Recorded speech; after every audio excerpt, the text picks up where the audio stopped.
Hello friend, আজ আমি বানাবো খুব কম উপকরণ দিয়ে ছানার পায়েস।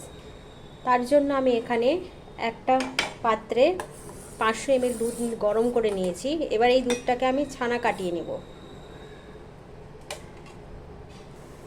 এখানে আমি ছানাটা লেবু দিয়ে কাটাবো, এর জন্য আমি একটি লেবু নিয়ে নিয়েছি।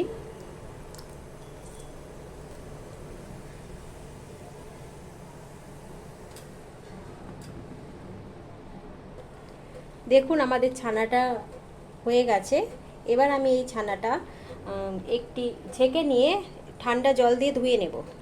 দেখুন বন্ধুরা, আমি ছানাটা জল দিয়ে ধুয়ে, যেতেও আমি লেবু দিয়ে করেছিলাম তাই আমি জল দিয়ে ভালো করে ধুয়ে নিয়ে জলটা ঝরাতে দিয়েছি। এখানে আমি নিয়েছি 700 ml দুধ। এটিকে মরিয়ে আমি অর্ধেক করে নেব।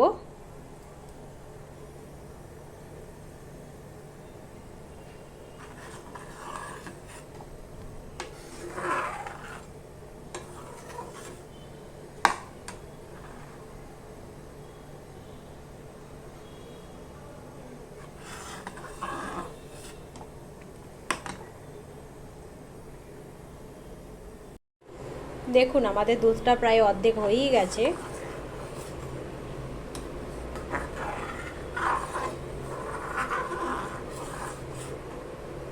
এবার আমি এই দুধটাতে ছানাটা দিয়ে দেবো।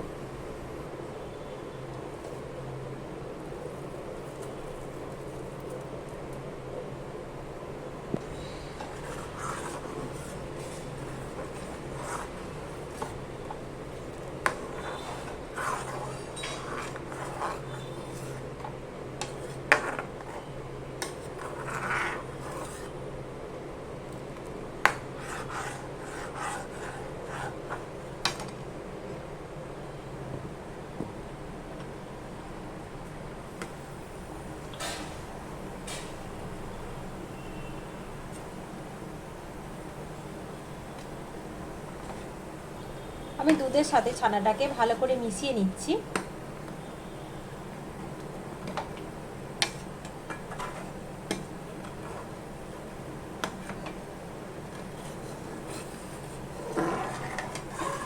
এবার আমি দুধটাতে গুড় দিয়ে দেব। আপনারা চাইলে চিনি ব্যবহার করতে পারেন।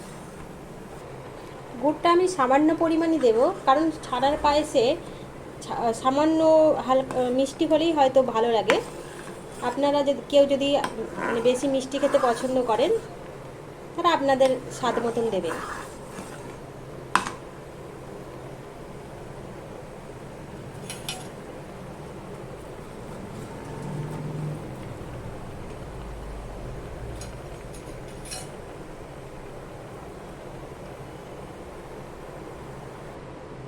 দিয়ে দেব খুব সামান্য পরিমাণ লবণ।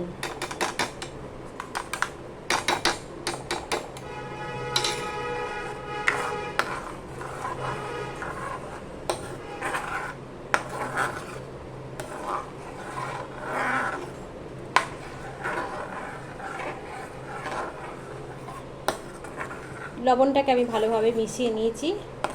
এবার আমি কয়েকটা এলাচকে গুঁড়ো করে রেখেছিলাম, সেই এলাচের গুঁড়োটা দিয়ে দেব।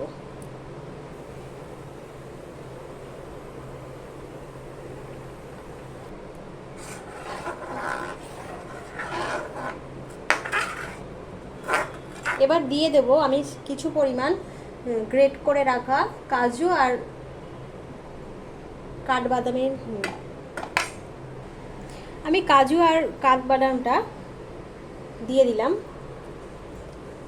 এখানে আমি অর্ধেক দিয়েছি আর অর্ধেক আমি গার্নিশের জন্য ইউজ করব।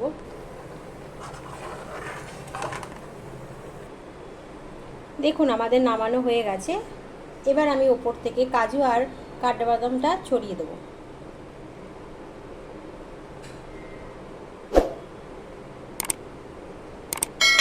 আমাদের একদমই রেডি হয়ে গেছে ছানার পায়েস। রেসিপিটা আপনাদের কেমন লাগলো আপনারা কমেন্টে জানাবেন।